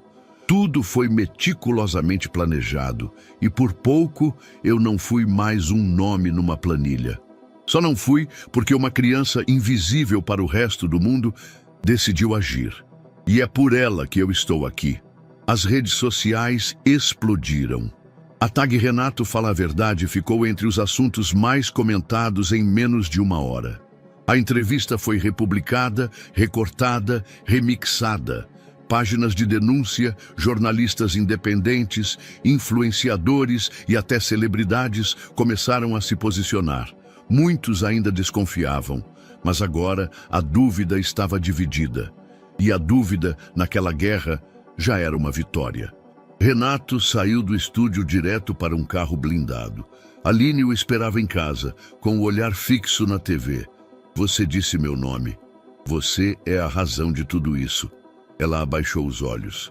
Agora, eles vão vir com mais força. Eu sei. E é por isso que a gente vai lutar com mais verdade ainda. Naquela noite, pela primeira vez, Aline foi até o quarto de Renato.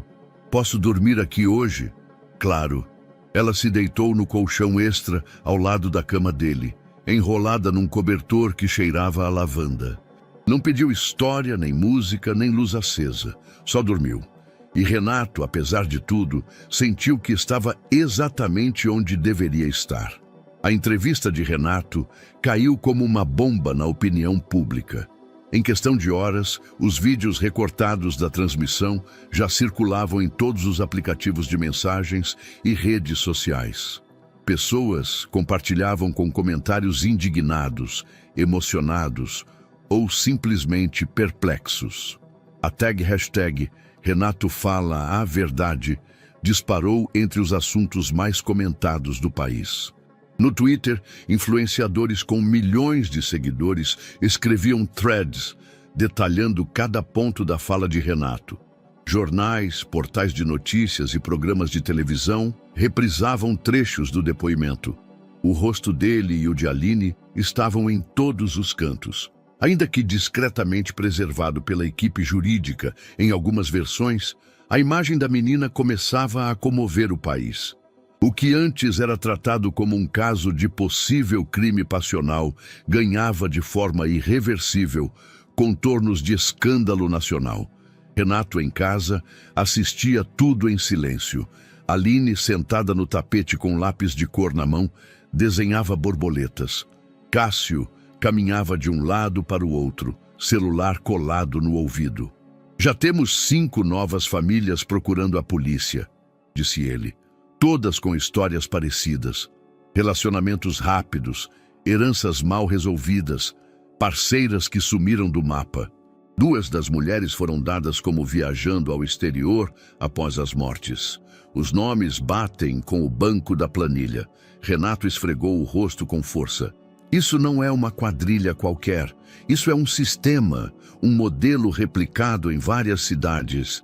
E mais, está estruturado há anos. Um dos casos é de 2009. Aparentemente já funcionavam desde então com mais cautela.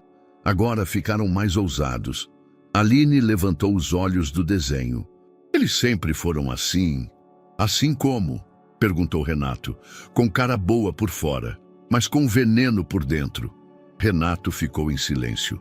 Cássio também. Era difícil encarar a profundidade daquela frase vinda de uma criança. Na tarde daquele mesmo dia, o interfone tocou. Tem uma senhora aqui, diz que é professora, quer falar sobre a Aline, traz documentos. Renato hesitou por um instante. Em tempos de ameaças constantes, qualquer visita inesperada era tratada com cautela. Mas depois de uma rápida checagem com a equipe de proteção e confirmação de identidade por parte da Polícia Federal, ele autorizou a entrada. Poucos minutos depois, a mulher entrou na sala. Usava um vestido simples, os cabelos brancos bem presos num coque. Trazia nas mãos uma pasta de plástico transparente e um olhar misturado entre alívio e ansiedade. Boa tarde. Sou Helena Cardoso, pedagoga e assistente social. Trabalhei no abrigo onde Aline viveu por quase 2 anos. Tentei adotá-la, mas não consegui. Aline, ao ouvir a voz de Helena, se virou devagar. Por um segundo, seus olhos se estreitaram, como tentando reconhecer algo antigo, meio apagado pela dor e pelo tempo. Mas bastaram 3 passos para que tudo voltasse. Ela correu até a mulher e a abraçou com força, deixando o desenho cair no chão. Tia Helena, minha menina, eu sabia que era você. Helena se ajoelhou, abraçando-a com cuidado. Eu tentei tanto. Renato observava em silêncio. Era como se um pedaço do passado da menina tivesse sido colado de volta, mesmo que por instantes. Ela falou de você algumas vezes, mas nunca com tantos detalhes. Sempre parecia uma lembrança bonita, mas distante, comentou ele. Helena sentou-se, ainda emocionada. Aline foi uma das crianças mais afetivas que já conheci. Mesmo com toda a dor, mesmo tão pequena, Ela cuidava dos menores. Às vezes, dividia o pão que ganhava com quem chorava à noite. Acredite, eu tentei adotá-la, mas o sistema não deixou. Havia entraves jurídicos, burocracia. Alegaram que minha idade era um fator impeditivo. Ela abriu a pasta. Lá estavam cópias dos documentos do processo arquivado. Aline olhava tudo sem dizer nada. Isso confirma a identidade dela? Perguntou Renato. Confirma. E mais que isso, revela que Aline passou por pelo menos 3 instituições. E que, em uma delas, a que fechou em 2016 por denúncias de maus tratos, algumas crianças simplesmente desapareceram do cadastro. Renato gelou. Desapareceram? Sumiram dos registros. Nomes foram apagados. Alguns alegam erro de digitação, outros reenvio de documentação. Mas ninguém consegue localizar todas as crianças daquela época. Aline é uma sobrevivente e talvez saiba mais do que lembra. Cássio fez anotações discretas. Ela pode ter estado mais próxima desse esquema do que imaginamos. Aline não se manifestou. Estava de novo no tapete, desenhando agora um prédio em chamas. Helena a observava com ternura e preocupação. Ela tem traumas profundos. Pode parecer distante às vezes, mas está sempre escutando. Tudo o que viveu moldou o modo como enxerga o mundo. Nos dias seguintes, o país continuou em ebulição. Outros parentes de vítimas começaram a se manifestar publicamente. Algumas famílias que antes achavam que tinham perdido alguém por causas naturais começaram a revisar os acontecimentos. Em programas de televisão, repórteres levantavam questões que até então haviam sido ignoradas pelas autoridades. Por que tantos homens ricos morreram repentinamente após novos relacionamentos? Onde estão as companheiras que herdaram os bens? Como o sistema jurídico permitiu que tudo isso acontecesse em silêncio? A Procuradoria da República abriu inquérito. O Ministério da Justiça convocou coletiva. A Polícia Federal recebeu reforço de agentes de outra região. E Aline, silenciosamente, tornou-se o símbolo de tudo aquilo. Você entende o que está acontecendo? Perguntou Renato, certa noite, quando ela já estava de pijama. Um monte de gente viu que eu existo, respondeu ela. E como você se sente com isso? Estranho, mas feliz. Eu sempre quis ser notada, mas não desse jeito.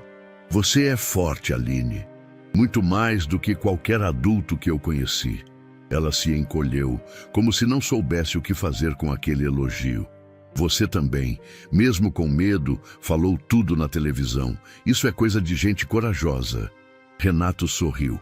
Naquela noite ficou claro que a vida deles nunca mais seria a mesma. A verdade não podia mais ser abafada. E o país todo assistia. Renato passou boa parte daquela manhã em silêncio, sentado à mesa com um dossiê aberto à sua frente. As folhas estavam organizadas por data e instituição. Todas entregues por Helena e confirmadas pela Rede de Proteção à Infância. Aline havia passado por 5 abrigos diferentes em menos de 4 anos. O primeiro registro era de quando ela tinha apenas 3 anos, retirada de uma casa onde vivia com uma mulher identificada como tia-avó. A justificativa oficial para a separação era negligência grave. No segundo abrigo, ficou pouco tempo. 3 meses, e foi transferida após denúncias de maus tratos. No terceiro, permaneceu 1 ano. Depois, fugiu. Ela pulou um muro de 2 metros, descalça. Relatou uma das anotações. Disse que não queria mais tomar banho gelado com mangueira. Renato fechou os olhos ao ler isso. Não era só abandono, era violência. Invisível. Invisível como Aline havia sido. Ela sobreviveu a isso tudo. E ainda salvou minha vida, murmurou. No quarto abrigo, Aline viveu 8 meses. Tentou ser adotada, mas o processo não avançou. Foi nesse período que conheceu Helena. No quinto, que funcionava em um prédio precário afastado do centro, ficou apenas 2 semanas. Foi quando desapareceu dos registros oficiais e passou a viver nas ruas. Nessa época, ela tinha apenas 7 anos. Renato sentiu uma dor silenciosa crescer no peito. Era como se parte da história de Aline estivesse se desenrolando dentro dele também, e ele estivesse atrasado. Tarde demais para impedir o que aconteceu, mas ainda em tempo de fazer alguma diferença. No fim da tarde, ele foi até o quarto dela. A menina estava sentada no chão, com uma pilha de almofadas ao redor. Tinha um livro aberto no colo, mas não lia. Aline, posso falar com você um pouco? Ela levantou os olhos devagar, concordou com um aceno tímido. Eu estive lendo sobre os lugares onde você morou, os abrigos. Ela não respondeu. Li que você fugiu de 2. Eles batiam na gente e diziam que se contasse ia dormir fora. Renato respirou fundo. Você lembra de muita coisa? Não tudo, mas lembro de algumas vozes, dos cheiros, de um quarto escuro com colchão no chão. E do jeito que alguns adultos olhavam pra gente. Não era pra cuidar. Era como se a gente fosse coisa quebrada. Você não é quebrada. Você é forte. E eu quero cuidar de você. Ela ficou em silêncio por alguns segundos. Você vai cansar de mim? Nunca. Vai me mandar embora? Também não. Então, posso ficar? Renato sentiu o nó na garganta. A forma como ela perguntava mostrava o quanto ainda não acreditava que merecia permanência. Não só pode, como vai. Eu quero adotar você. Ela franziu a testa, como se não tivesse entendido. Tipo, de verdade? De verdade mesmo. Aline mordeu o lábio inferior, lutando para segurar algo que não sabia se era medo ou alívio. Depois de alguns segundos, correu até ele e o abraçou forte. Você promete? Prometo. Mesmo se eu tiver pesadelos? Mesmo se você gritar à noite? Mesmo se eu chorar por nada? Mesmo assim, ela encostou o rosto no peito dele. Ficaram ali por um tempo sem pressa, como se o mundo lá fora tivesse finalmente desacelerado. Mais tarde, Renato ligou para Cássio. Eu vou começar o processo legal de adoção. Não posso mais esperar. Ela é minha filha, mesmo que o papel ainda diga outra coisa. Cássio aprovou com um tom firme. É a coisa certa, mas prepare-se. Vai ser um processo longo, cheio de burocracias, ainda mais com toda a exposição da imprensa. Eu espero, já esperei por tanta coisa, isso eu posso enfrentar. Naquela noite, Aline dormiu com um sorriso leve no rosto. E Renato, mesmo sob o peso de tudo que enfrentavam, sentiu-se pela primeira vez em muito tempo em paz. O clima já não era o mesmo desde a entrevista. A comoção, os abraços nas ruas, as mensagens de apoio, tudo ainda existia. Mas agora havia algo mais. Algo silencioso e cortante. Uma expectativa tensa no ar, como o momento exato em que um trovão precede a tempestade. Renato acordava mais cedo, dormia menos, olhava 2 vezes antes de sair. Tinha aprendido a decifrar silêncios e a confiar nos próprios instintos. E naquela segunda-feira, algo não parecia certo. O telefone tocou pouco depois das 9. Preso, informou Cássio, direto. Um dos envolvidos, identificado como contador da ONG de fachada que recebia parte das heranças. Foi localizado em Campinas. Renato endireitou a postura. Isso é bom, não é? Em tese, sim. Mas ele não vai falar. Foi encontrado desacordado na cela horas depois. Tentaram reanimar, mas sem sucesso. Você está dizendo que... Estou dizendo que alguém o silenciou antes que ele pudesse falar. E a única certeza é que a rede ainda está ativa. Eles ainda estão jogando. A notícia caiu como um balde de água gelada. Renato desligou sem dizer mais nada. Sentou-se no sofá e ficou olhando para Aline, que assistia a um desenho alheia à notícia. Ela ria baixinho, distraída. Por um momento, ele desejou congelar aquele instante, segurá-lo entre os dedos como se fosse vidro fino. Mas sabia que do lado de fora o mundo era pedra. Naquela tarde, Renato saiu com Cássio para uma reunião com os advogados. O carro que os levava parou no sinal de uma rua movimentada quando um motociclista se aproximou pela lateral. Nada fora do comum, até que o rapaz ao lado abaixou o vidro e notou o gesto sutil do piloto, como quem procura algo na cintura da jaqueta. "Fecha o vidro!" gritou Cássio. O motorista reagiu rápido. O motoqueiro deu meia volta e sumiu entre os carros, mas não sem antes lançar um olhar seco e direto na direção de Renato. Chegaram ao prédio sob escolta reforçada. 2 viaturas foram deslocadas para monitorar os arredores. E naquela noite, a decisão veio. Aline precisaria ser realocada. "É por tempo indeterminado", disse Cássio. "Não é o que a gente queria, mas agora é necessário. Os últimos movimentos mostram que eles estão dispostos a tudo. Estão acuados. Isso os torna mais perigosos." Renato estava na varanda quando recebeu a notícia. Olhava para a cidade, as luzes piscando como se nada estivesse errado. Onde ela vai ficar? Em um endereço protegido. Assistência social com escolta. Não será um abrigo, mas também não será com você. Por hora. Renato não respondeu. Entrou no apartamento, caminhou até o quarto da menina e se sentou ao lado dela. "Aline, preciso conversar com você." Ela o olhou com olhos atentos. Não parecia assustada, apenas curiosa. "Eu vou ter que ir embora por um tempo, mas não é castigo, nem fuga, é para te manter segura. Vai ser como antes?" "Não, dessa vez é diferente. Você não vai estar sozinha e ninguém vai te machucar.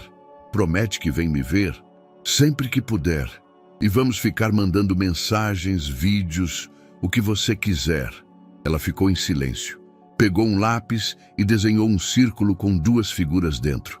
Uma delas usava terno, a outra, uma trança longa. "A gente volta para esse desenho depois?" perguntou. "Voltamos, sim." No dia seguinte, ela foi levada em um carro discreto, acompanhada por 2 agentes. Antes de entrar, abraçou Renato com força, sem dizer nada. Apenas apertou o braço dele com tanta intensidade que ele sentiu o gesto por minutos depois. A ausência dela transformou a casa. O vazio era literal. Os desenhos na parede, os brinquedos no canto da sala, o som do desenho que não passava mais. Renato passou a andar pelos cômodos como quem busca algo que esqueceu, mesmo sem saber o quê. O Cássio apareceu à noite. "Eles vão tentar mais. Eu sei, mas cada passo deles nos ajuda a mapear a rede. O cerco está fechando, mas vai custar caro." Renato olhou para a xícara em sua mão. Estava vazia, mas ele a segurava como se tivesse algo dentro. "Eles acham que o medo me para, mas é por causa do medo que eu continuo." Do lado de fora, a cidade seguia como sempre. Mas para Renato, o mundo nunca mais seria o mesmo. Naquela manhã, o céu nublado parecia refletir o estado de espírito de Renato. As nuvens carregadas sobre São Paulo cobriam a cidade com uma luz pálida, quase opaca. Ele tomava café em silêncio, enquanto lia as notícias no tablet. Os sites de grande circulação já falavam abertamente sobre o que antes era apenas sugerido. A rede por trás dos assassinatos envolvia nomes grandes, muito grandes. O telefone tocou. "Cássio, está em casa?" "Sim. Aconteceu algo? Vazaram documentos. E tem coisa pesada. Quero te mostrar pessoalmente." Meia hora depois, sentados frente a frente com a mesa repleta de papéis digitalizados, prints e relatórios, Cássio explicou. "A gente sabia que era mais do que crime passional, mais do que golpistas oportunistas, mas agora temos nomes e provas." Renato observou atentamente os documentos. Entre os nomes estavam o de um político influente, deputado federal, ex-secretário de Segurança Pública, e o de um juiz aposentado do Tribunal de Justiça, com histórico de decisões polêmicas em casos de herança e curatelas. Esses 2 não apenas sabiam, eles operacionalizavam parte da coisa, explicou Cássio. O político facilitava processos de liberação de bens em cartórios usando influência direta. O juiz, ele assinava decisões que liberavam os valores para as falsas viúvas, sem muita verificação. Renato passou os dedos pelos papéis.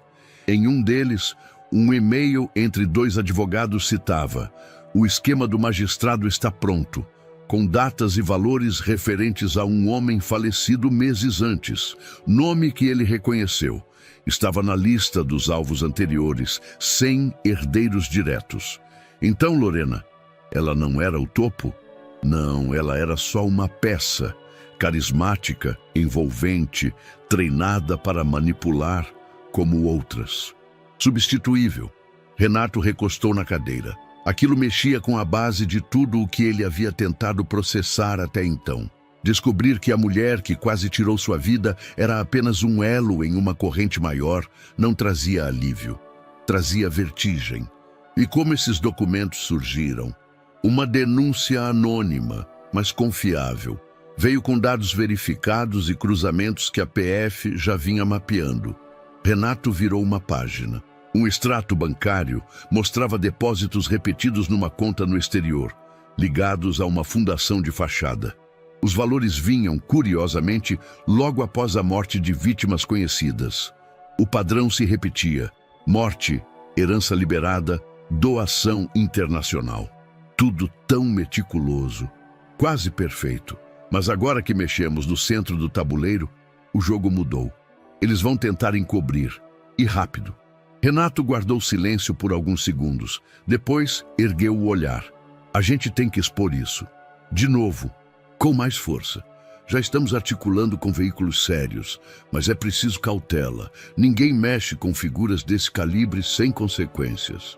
Renato assentiu. Ele já sabia disso. O atentado recente, a transferência de Aline, o silêncio imposto a quem se aproximava demais. Tudo era reflexo de um sistema que não queria ser visto. Mais tarde, sozinho, ele voltou a rever os arquivos. Encontrou uma carta de recomendação assinada pelo juiz aposentado, uma justificativa para acelerar o processo de transferência de bens de uma vítima morta em 2018. O nome do herdeiro? Uma mulher que desapareceu meses depois.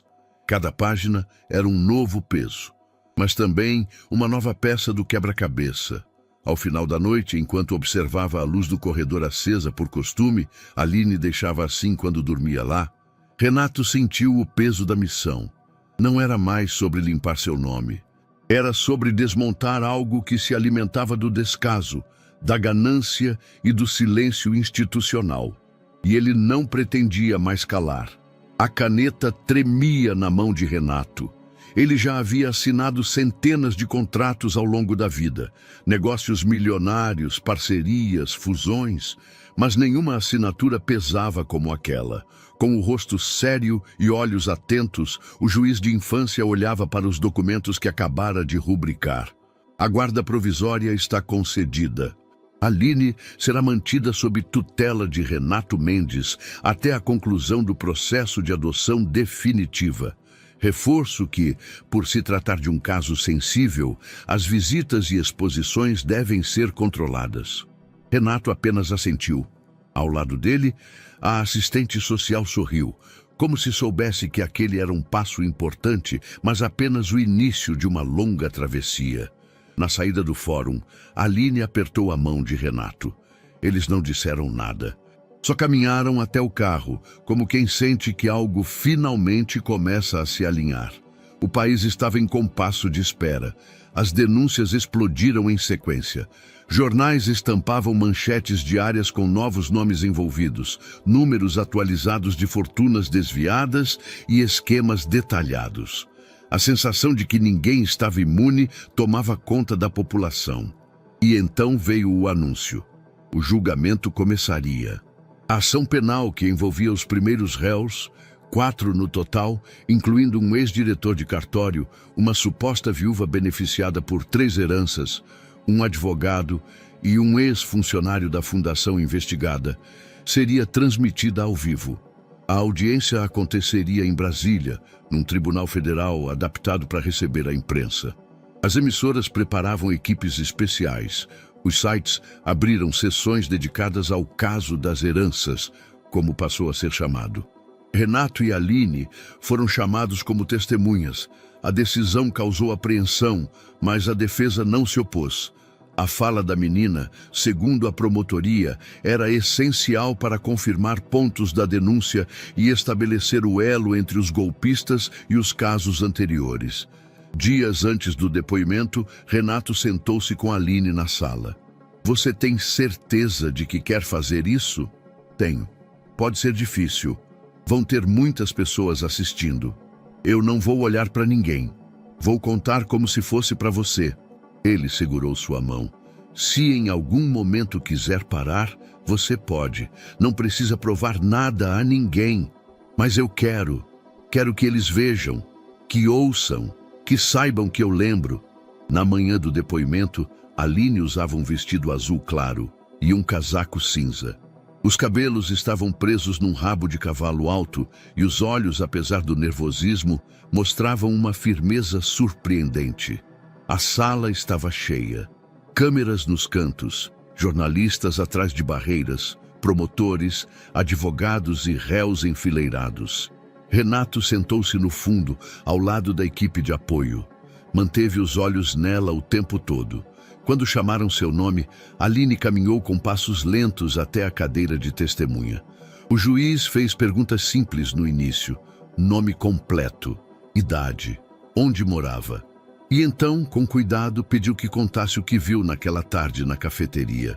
"Eu estava lá fora, vendendo balas, mas eu tinha fome, estava cansada. Então fiquei perto da porta, que estava entreaberta." Ela contou com detalhes surpreendentes. A conversa entre Lorena e o homem de camisa azul, o tom da voz, a palavra dose, a menção a um último café. Ela disse que não dava mais para esperar, que ele confiava nela e por isso era mais fácil. A sala ficou em silêncio. Só se ouvia o som do ar-condicionado. "E por que você avisou o homem?" "Porque eu vi a xícara sendo trocada. E vi ela sorrindo, mas sem os olhos sorrirem. Era um sorriso de quem ia fazer algo ruim." O promotor pediu que explicasse como havia gravado a conversa. Aline contou sobre o celular velho que usava para ouvir músicas com gravador embutido. "Eu só queria guardar. Achei que ninguém ia acreditar em mim." Quando terminou, o juiz a agradeceu. E mesmo sem ser necessário, ela acrescentou: "Eu também fugi de lugares ruins, dormi na rua, mas ninguém nunca me olhava. Até ele, até o Renato. E agora eu quero que olhem. Mas não para mim, para todos que ainda estão invisíveis." O impacto foi imediato. Alguns membros da plateia choraram. Jornalistas postaram trechos do depoimento em tempo real. Os vídeos explodiram minutos depois nas redes. Renato, ao vê-la sair da sala, se ajoelhou para abraçá-la. "Você foi corajosa demais. Eu disse que ia falar como se fosse para você." Naquela noite, os noticiários abriram com o depoimento de Aline. Não houve âncoras frios, nem análises estatísticas. Apenas a imagem de uma menina franzina, dizendo com voz firme o que tantos adultos evitaram por tanto tempo. E assim a busca por justiça ganhou uma nova força. A audiência final foi marcada para uma quinta-feira nublada. O tribunal estava mais silencioso do que nunca. O julgamento, transmitido ao vivo, havia se tornado um marco jurídico e social. Já não era apenas sobre heranças desviadas, era sobre o valor da vida humana esquecida, da infância invisível, da corrupção com rosto e nome. Renato assistia do mesmo banco de sempre, agora mais próximo dos advogados. Aline não compareceria naquele dia. Por recomendação da equipe de psicólogos, ela assistiria de casa, cercada de segurança e sob acompanhamento. Ainda assim, ela havia deixado um bilhete sobre a mesa antes de sair para a escola. "Espero que a justiça saiba escutar." O juiz entrou na sala. Os jurados estavam alinhados, olhos firmes. O promotor ajeitou os papéis. Os réus, pela primeira vez, pareciam menores do que nunca. O advogado de defesa, com voz contida, tentou pedir a palavra, mas foi interrompido. O juiz começou a leitura. Após análise minuciosa das provas apresentadas, incluindo escutas ambientais, testemunhos de vítimas, documentos bancários e relatos complementares da Polícia Federal, este tribunal declara, por unanimidade, os réus culpados pelos crimes de associação criminosa, estelionato qualificado, falsidade ideológica e corrupção ativa. Uma pausa. A pena será cumprida em regime fechado, com início imediato. A sala ficou muda. Os olhos de Renato se fecharam. Não por alívio, mas por exaustão. Era o fim de um ciclo, mas também o início de outro. Os flashes começaram logo depois. A imprensa invadiu as saídas do tribunal. Manchetes saltavam nos celulares. Justiça é feita no caso das heranças envenenadas. Menina que salvou o empresário comove o país e leva criminosos à condenação. Aline, a voz que derrubou um império silencioso. No carro, a caminho de casa, Renato segurava o celular com as mãos trêmulas. Mensagens não paravam de chegar. Pessoas queriam entrevistas, entidades ofereciam prêmios, ONGs buscavam parcerias, mas nada tocava Renato mais do que uma imagem que começou a circular nas redes. Um desenho de Aline, feito à mão, com ela e ele diante de uma casa colorida e cheia de janelas. No alto, o título, Lugar onde ninguém some. Naquela noite, ele entrou no quarto dela e a encontrou dormindo com a blusa do uniforme da escola. Havia migalhas de biscoito sobre o lençol, e um dos cadernos abertos mostrava uma redação em letras tortas. Se eu pudesse mudar o mundo, faria com que ninguém dormisse sem ser visto. Renato sentou-se ao lado da cama. Passou a mão no cabelo dela devagar. Na manhã seguinte, ele convocou uma coletiva. Em frente a dezenas de jornalistas, fez um breve discurso. Aline me salvou 2 vezes. Na primeira, me impediu de morrer. Na segunda, me ensinou a viver. A partir de hoje nasce a Fundação Aline Mendes, uma iniciativa dedicada a proteger crianças em situação de rua, órfãos esquecidos pelo sistema e meninas e meninos que ainda vivem com medo de ser esquecidos. Não é caridade, é responsabilidade.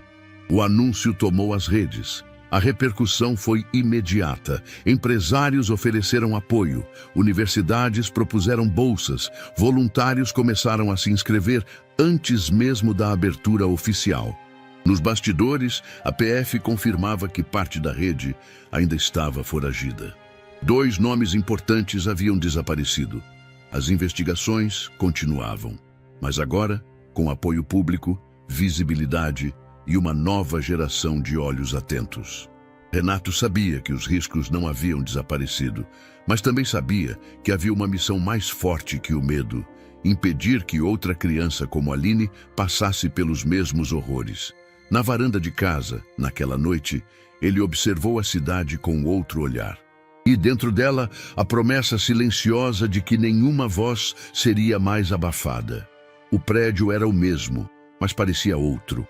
Na esquina de uma rua arborizada e movimentada, onde antes funcionava uma cafeteria sofisticada, frequentada por executivos e socialites, agora se erguia um novo espaço com uma proposta diferente, viva, colorida, aberta. As paredes externas haviam sido pintadas com murais feitos por jovens artistas da periferia. No maior deles, uma menina segurava uma xícara onde brotava uma árvore. No topo, os dizeres: de onde nasce o cuidado, cresce o futuro. Renato observava a movimentação com olhos atentos. Trabalhadores carregavam caixas, eletricistas faziam ajustes nas luminárias, voluntários montavam os últimos móveis no salão principal. Do lado de fora, um letreiro novo era erguido: Casa Aline. O local não seria apenas um abrigo, nem só um café. Seria um centro de cultura, acolhimento e formação. Parte da receita viria de um pequeno bistrô-escola no piso inferior, onde adolescentes aprenderiam gastronomia com chefes convidados. O segundo andar seria espaço de oficinas de teatro, informática e reforço escolar. E o sótão, antes abandonado, se tornaria um espaço de escuta psicológica e acolhimento familiar. Parece sonho, né? Comentou Aline, ao lado de Renato, vestindo uma camiseta com o logo da fundação. Parece, mas é bem real, e você ajudou a fazer tudo isso acontecer. Eu só dei uma ideia. Você que fez tudo. Nada disso. Você foi a primeira a acreditar que podia ser diferente, e isso muda tudo. Eles riram e voltaram para dentro. Era o dia da inauguração. Horas depois, a rua estava cheia. Famílias, crianças, vizinhos curiosos, artistas e educadores lotavam a calçada. O som de tambores ecoava enquanto um grupo de jovens capoeiristas se apresentava. Um palco improvisado havia sido montado, com um microfone para as falas de abertura. Balões coloridos flutuavam nas laterais e barracas de papel reciclado serviam lanches preparados pelos primeiros alunos do curso de gastronomia. Renato subiu ao palco e ajeitou o microfone. Há 2 anos, neste mesmo lugar, eu quase perdi a vida. E ganhei uma filha. Fez uma pausa curta, engolindo a emoção. Hoje, a gente abre as portas, não de um negócio, mas de uma promessa. De que nenhuma criança precise mais gritar para ser ouvida. De que nenhum talento seja desperdiçado por falta de oportunidade. Bem-vindos à Casa Aline. Aplausos calorosos preencheram o ar. Aline foi chamada ao palco. Usava um tênis branco e uma tiara com estrelas. Pegou o microfone com as 2 mãos e respirou fundo. Quando eu dormia na rua, eu olhava para os prédios e pensava: como é que alguém constrói uma casa tão grande e não vê que tem criança passando fome do lado de fora? Seus olhos brilharam. Agora, tem uma casa para quem quiser entrar. E ninguém vai ser ignorado aqui. A multidão aplaudiu de pé. Algumas pessoas choravam. A inauguração seguiu com música ao vivo, leitura de poesias por jovens da comunidade, distribuição de brinquedos e a primeira turma oficial inscrita para as oficinas. À noite, quando os portões se fecharam e os últimos abraços foram dados, Renato e Aline ficaram sozinhos por alguns minutos no salão. Você acha que a gente consegue mesmo manter tudo isso funcionando? Perguntou ela, olhando as luzes penduradas. Não sozinho, mas com gente boa dá sim. E mesmo que não seja perfeito, é melhor do que fingir que nada precisa mudar. Posso dormir aqui uma noite? Só para saber como é viver numa casa que eu vi nascer? Renato sorriu. Pode. Vamos trazer colchões, fazer um acampamento aqui.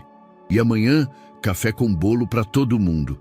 Ela se jogou numa das almofadas do chão e esticou os braços. Acho que é isso, né? Quando a gente encontra um lugar onde pode ser quem é, a gente chama de lar. Renato olhou para ela e depois para o espaço ao redor. Ali, naquele antigo café onde a morte quase o alcançou, agora morava algo novo. Algo cheio de vida. Ele se sentou ao lado da filha e pela primeira vez em muito tempo o silêncio era leve. O Fórum de Justiça da Infância e Juventude estava decorado com flores simples, nada exuberante, mas tudo carregado de intenção.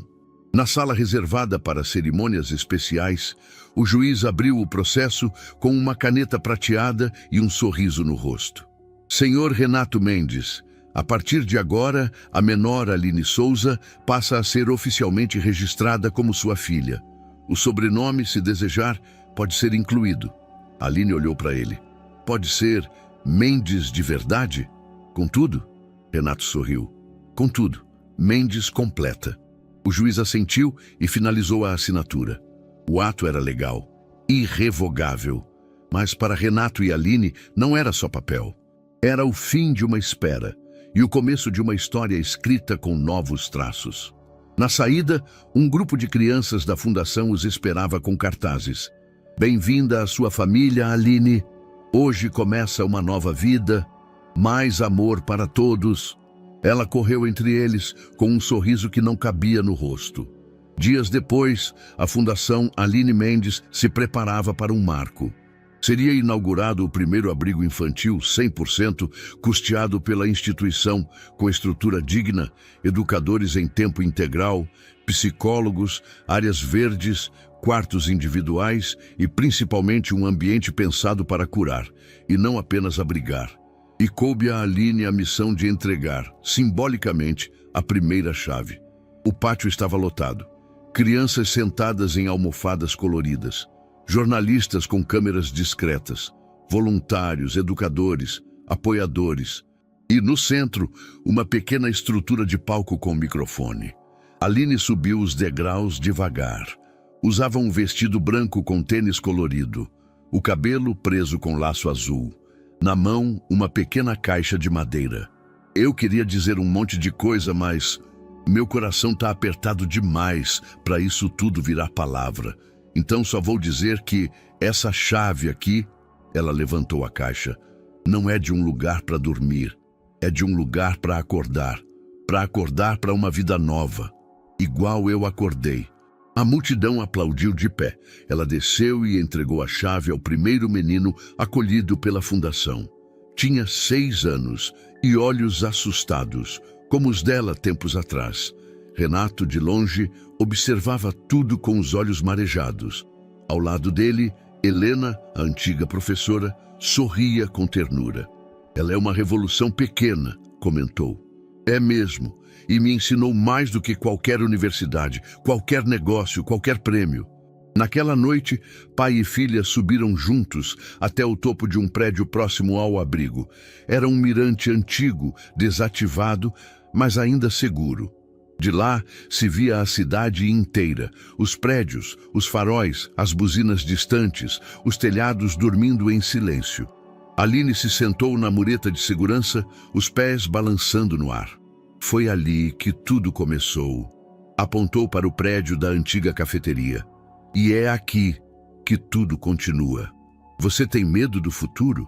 Renato pensou por um instante. Às vezes. Mas agora menos, porque não tô mais sozinho. Ela deitou a cabeça no ombro dele. Eu também não tô. Ficaram ali em silêncio por um tempo, até que Aline tirou algo do bolso. Era um guardanapo velho, dobrado com cuidado. Nele, um desenho antigo. 2 figuras de mãos dadas em frente a uma casa. Eu fiz isso quando ainda morava na rua. Era o que eu queria. Agora eu posso desenhar de novo, com cores novas. Renato segurou o papel. Vamos enquadrar isso. Vai ser o símbolo da nossa história. Uma história que começou com uma xícara e terminou com uma chave. Lá embaixo, as luzes da cidade piscavam, e no alto daquele prédio, pai e filha, juntos, respiravam o ar de um mundo que, enfim, parecia possível. Uma história que começou com veneno e terminou com esperança. E aí, o que você achou dessa história emocionante? Compartilhe sua opinião nos comentários. Adoraríamos saber o que você pensa. Não se esqueça de deixar seu curtir no vídeo para nos apoiar e se inscrever no canal. Até a próxima!